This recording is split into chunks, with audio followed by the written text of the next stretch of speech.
Praise the lord. ಇಂದಿನ ವಾಚನದ ಧ್ಯಾನಕ್ಕೆ ತಮಗೆಲ್ಲರಿಗೂ ಸ್ವಾಗತ. ಇಂದಿನ ಶುಭ ಸಂದೇಶದಲ್ಲಿ ದೇವರನ್ನೇ ಆಶ್ರಯಿಸಿ ತನ್ನ ಜೀವಮಾನವೆಲ್ಲ ದೇವರನ್ನೇ ಅವಲಂಬಿಸಿ ಅವರ ಪ್ರಸನ್ನತೆಯನ್ನು ಅನುಭವಿಸಿ ಅದನ್ನು ಸಾರಿದ ಮುದಿಪ್ರಾಯದ ಆಶೇರನ ವಂಶಕ್ಕೆ ಸೇರಿದ ಅನ್ನಾಳೆಂಬ ಪ್ರವಾದಿನಿಯ ಕುರಿತಾಗಿ ನಾವು ಧ್ಯಾನಿಸುತ್ತೇವೆ. ಆಕೆಯ ಲೈಫ್ ಸ್ಟೈಲ್ ನೋಡೋದಾದರೆ, ಆಕೆ ಕೇವಲ 7 ವರ್ಷ ಮಾತ್ರ ತನ್ನ ಗಂಡನೊಡನೆ ಬಾಳಿ ಮದುವೆಯಾಗಿ ವಿಧವೆಯಾದ್ಲು. ಆದರೆ ಉಳಿದ ವರ್ಷಗಳು ಆಕೆ ನಾವು ನೋಡ್ತೇವೆ ದೈವ ಭಯದಲ್ಲಿ ಜೀವಿಸಿದ್ಲು. ದೇವಾಲಯದಲ್ಲಿ ಹಗಲಿರುಳು ಉಪವಾಸ ಪ್ರಾರ್ಥನೆಗಳಿಂದ ದೇವರ ಆರಾಧನೆಯಲ್ಲಿ ನಿರತಳಾಗಿದ್ಲು. ಅಂದರೆ ದೇವರ ಅನ್ಯೋನ್ಯತೆಯಲ್ಲಿ ಆಕೆ ಬದುಕಿದ್ಲು. ಆಕೆಯ ಗಮನ ಪೂರ್ತಿ, ಆಕೆಯ ಹಂಬಲ, ದಾಹ ರಕ್ಷಕನ ಮೊದಲ ಆಗಮನದ ನಿರೀಕ್ಷೆಯಲ್ಲಿತ್ತು. ಕಾರಣ ಆಕೆಗೆ ದೇವರ ವಾಗ್ದಾನದಲ್ಲಿ ನಂಬಿಕೆ ಇತ್ತು. ಆಕೆಗೆ ಪ್ರವಾದನೆಯಲ್ಲಿ ಕೂಡ ನಂಬಿಕೆ ಇತ್ತು. ಯುವ ಪ್ರಾಯದಲ್ಲಿ ತನ್ನ ಗಂಡನನ್ನು ಕಳೆದುಕೊಂಡರೂ ಕೂಡ ಆಕೆ ಲೌಕಿಕವಾದವುಗಳಿಗೆ ಒಲವು ತೋರಲಿಲ್ಲ, ಶರೀರದ ಇಚ್ಛೆಗಳಿಗೆ ಬಲಿಯಾಗಲಿಲ್ಲ. ಕಾರಣ ಆಕೆಗಿರುವ ದೇವರ ಕುರಿತಾದ ಅರಿವು, ಆ ಒಂದು ಅನ್ಯೋನ್ಯತೆ ಆಕೆಗೆ ಪಾಪವನ್ನು ಜಯಿಸುವಂತೆ, ಶೋಧನೆಯನ್ನು ಜಯಿಸುವಂತೆ, ನೈಜ ನಂಬಿಕೆ ನಿರೀಕ್ಷೆಯಲ್ಲಿ ಪರಿಶುದ್ಧತೆಯಲ್ಲಿ ಬಾಳುವಂತೆ ಕೃಪೆ ಮಾಡಿತು.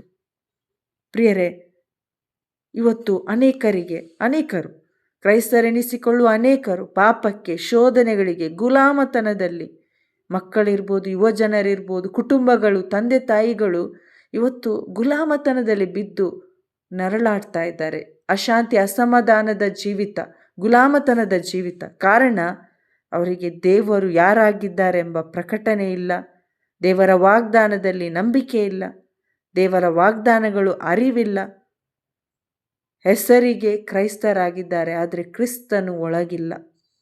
ಹೆಸರಿಗೆ ಬಾಯಾಚರಣೆಗಳನ್ನು ಮಾಡುತ್ತಾ ಕ್ರೈಸ್ತರಾಗಿ ಬದುಕ್ತಾ ಇದ್ದಾರೆ, ಆದರೆ ದೇವರ ವಾಕ್ಯದಲ್ಲಿ, ಯೇಸು ಅರಿವಿನಲ್ಲಿ ಅವರ ಜೀವಿತ ನೆಲೆಗೊಂಡಿಲ್ಲ. ನಿತ್ಯ ಜೀವದ ನಿರೀಕ್ಷೆ ಇಲ್ಲ.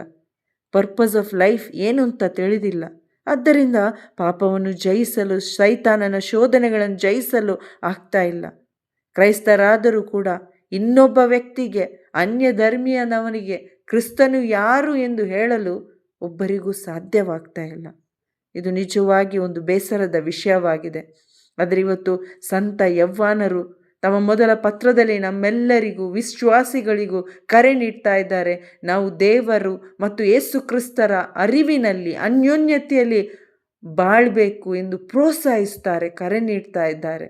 ವಿಶ್ವಾಸಿಗಳಾದ ಮಕ್ಕಳು, ಯುವಜನರು, ತಂದೆ ತಾಯಿಗಳು ಯಾವ ರೀತಿಯಲ್ಲಿ ದೇವರ ವಾಕ್ಯದ ಅರಿವಿನಲ್ಲಿ, ಸತ್ಯದಲ್ಲಿ ನಾವು ನೆಲೆಗೊಳ್ಳಬೇಕು, ಪಾಪವನ್ನು, ಕೇಡಿಗನನ್ನು ಜಯಿಸಿ ನಾವು ಈ ಲೋಕದಲ್ಲಿ ಆನಂದದ, ಜಯದ ಜೀವನವನ್ನು ನಡೆಸಿ ನಾವು ದೇವರಿಗೆ ಸಾಕ್ಷಿಗಳಾಗಬೇಕು ಎಂದು ನಮ್ಮೊಬ್ಬೊಬ್ಬರಿಗೂ ಕರೆ ನೀಡಿದ್ದಾರೆ. ಆದ್ದರಿಂದ ಪ್ರಿಯರೇ, ನಾವು ನೈಜ ಕ್ರೈಸ್ತರಾಗಿ ಈ ಲೋಕದಲ್ಲಿ ಕ್ರಿಸ್ತನಿಗೆ ಸಾಕ್ಷಿಗಳಾಗಿ ಬಾಳೋಣ. ಆಮೆನ್. Praise the lord.